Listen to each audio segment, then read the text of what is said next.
moving to our other big story this evening. Today, in a strong statement, India has told Norway that it should not extend the visas of 2 Indian children currently in Norwegian childcare. The reason for extension is because of a court hearing, and Norway says it wants to keep the children till the court decides their case. India said that these children are not stateless or orphans, so only their parents or India can apply for the extension. They must come back to India once their visas expire. An Indian family's trauma escalating into a major diplomatic row. New Delhi today told Norway Abhigyan and Aishwarya must be returned to India at the earliest, as the children are neither orphans nor stateless persons and enjoy the protection of the Indian state. Any request to extend their stay in Norway should come from the parents or the Indian state. This after Norway asked the parents to let the children stay in that country, but making it clear that their consent didn't really matter. Activists are calling it state-backed kidnapping.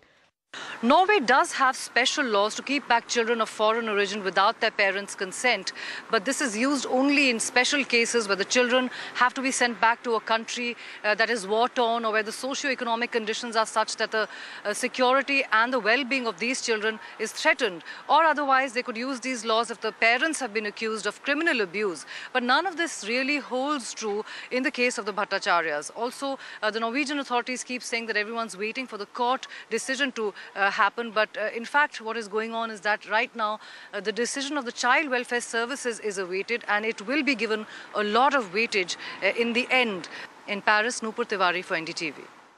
We'll keep tracking that story, but earlier today I spoke exclusively to the Norwegian ambassador in India, who's currently, of course, fielding all the diplomatic pressure on this. I'm joined by Anne Ollestad, the ambassador of Norway in India. Ms. Ollestad, thank you for speaking to us.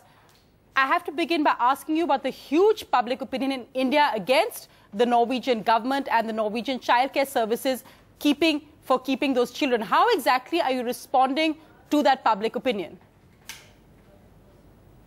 Well, first of all, I would like to say that the Norwegian authorities are working very hard to find a solution that is in the best interests of the children. And the child welfare intervention of this nature is very, very rare that takes place. And it is based on the safeguarding of the children. Mm-hmm. And I understand very well that the Indian people are very concerned about this case. And I have been in contact with the Child Welfare Service in Stavanger, and they are assuring me that the kids are developing very well, that they are in the same foster home, and that we have a dedicated person of Indian background that are looking after the children and helping them. But Ms. Ambassador, we've seen that strong statement by India today, and specifically there's now huge anger over a possible extension of the children's visas without the parents' permission. When it comes to the visa issues, I think I have to refer to the relevant authorities in Norway, because I know little about that issue here in Delhi. Right. Of course, we are waiting for that response from Norway. But tell me, ma'am, the focus on the court order, which our correspondent Nupur Tiwari accessed a few days ago, raised issues which would not really have seen to be a big issue in India at all. Is what's actually happened, had the children been taken away from parents because of cultural prejudice, or is it racism, as we've heard Indian politicians and activists here say? I think it's important, as I was saying in my introduction, that no cultural prejudice is involved in this case at all.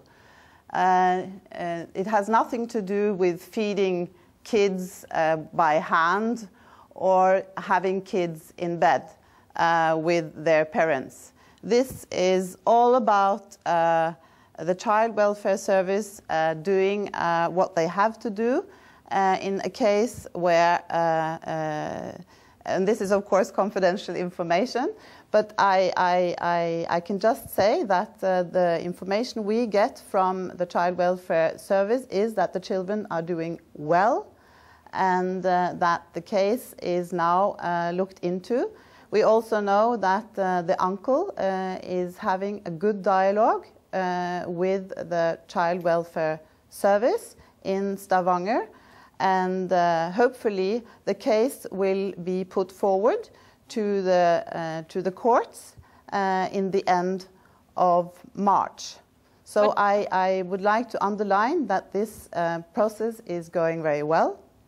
Well, of course, if at the end of March, many here have said in India that it's too long. But just to say, you said the court order is, of course, confidential, but it's not about a cultural disconnect. Now, what we've learned of that court order, there seems to be no actual evidence of physical abuse or any kind of abuse by the parents to the children. Given what we've seen, the outrage, the attacks against Norwegian Child Services as well, saying that, some activists against it have said that this is virtually a state kidnap.